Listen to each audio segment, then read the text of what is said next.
We have a group of guys who they want to help out, so they spend their time cutting everything out that our artists paint. First step, cover your cutting surface really well. What we do is we order plenty of extra cardboard, layer it on top of some tables, several thick layers. We like to get it up off the ground, so again, we're saving people's backs. Important tools to have. Here we have our snap-off knives, where you can replace these blades as they get dull.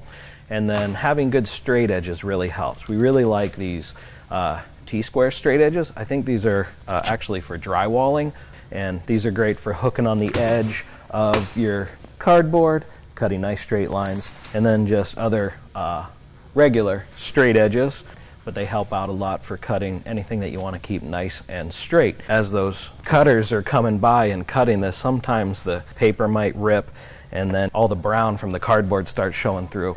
Well, we have a simple patch tool right here, just a permanent marker. You can just go by and touch up any of those mistakes that the cutters make. Real easy fix.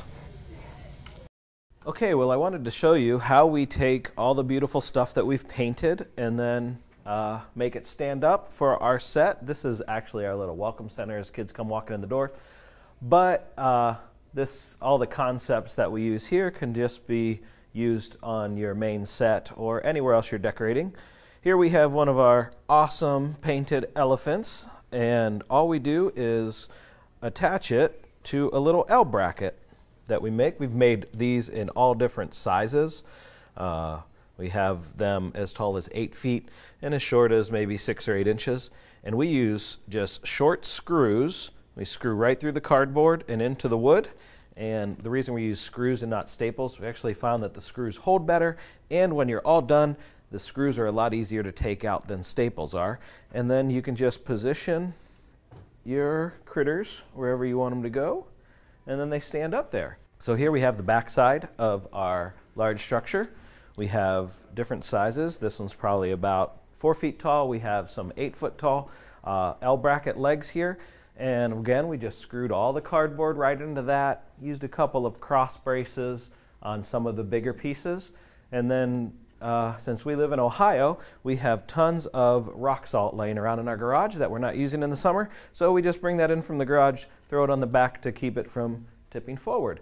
And so this is how we build our stuff here. And we use the exact same stuff in our huge set, just on a larger scale in our worship center. So it goes a long way for support. You can't see it. Now sometimes if we have an object and you can see the wood behind it, then we just fake that by adding a grass tuft or something to trick the eye. That's all you're doing. You're just tricking the eye. We also are going to be doing a lot of hanging up of things, and for that we go a real simple route. Just poke a couple holes right through the cardboard. We run some heavy fishing line and tie it to our ceiling grid. Another thing that we love to use around here, since we have a hanging ceiling and a ceiling grid, over at the hardware store you can get these grid hooks, little plastic hooks that clip onto the grid. They have an S hook below them, make it easy to tie fishing line, or even you can poke a hole right in the cardboard and take the hook straight through it. So whatever works for you, these are great little tools to have. One of the things we like to add everywhere we build set is just a little bit of dimension to our displays. And here we have our giraffe. We could have just stuck him against the wall here and attached him just like everything else, but we wanted to give it a little depth to it. So all we do is take a little tiny block of wood, and that gives us maybe 4, 5, 6 inches, and just that little bit of distance really adds a cool element to all of our stuff. So add a little bit of dimension, it makes stuff really, really pop. So over the years, we have built a series of what we call stage flats. A stage flat is basically a piece of luan, which is thin plywood, built on top of a frame that you can make out of like 2x4 wood, or 2x3 wood is typically what we use, just a little thinner and lighter than 2x4 wood. And we build them in all different shapes and sizes. Most of them that we use are 4 foot by 8 foot, which is a full sheet of plywood. Some of them we may cut in half and make them 4 foot by 4 foot, like this one right here. And we have some that are maybe 2 foot wide, some that are 3 feet wide, some that are only a foot wide. And what that allows us to do is we can take them and and screw them together to form a wall that gives us a place to attach our set to.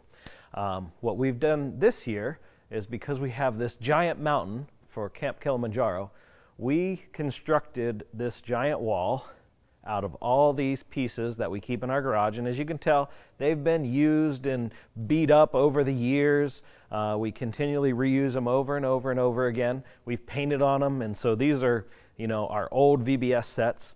And we just created this wall. It's actually about 28 feet wide and it's 19 feet high, just by attaching these all together. And there's legs on the back side, like I showed you with some of the other features, the L bracket legs, and those are attached sturdily to the floor. But then now we have this giant wall, and it was very easy for us to take our cardboard pieces from our mountain and just attach it to the wall. So we took the cardboard, set it up there, we put some screws in it, and all of a sudden this big wall became a beautiful mountain. And so we do that in all different sizes. We did the same thing here with our hut. We're making actually a lodge for Camp Kilimanjaro, and we took some flats, we attached them together, secured them to the floor, and then we just put our cardboard on it, and then you have a great wall that actually is the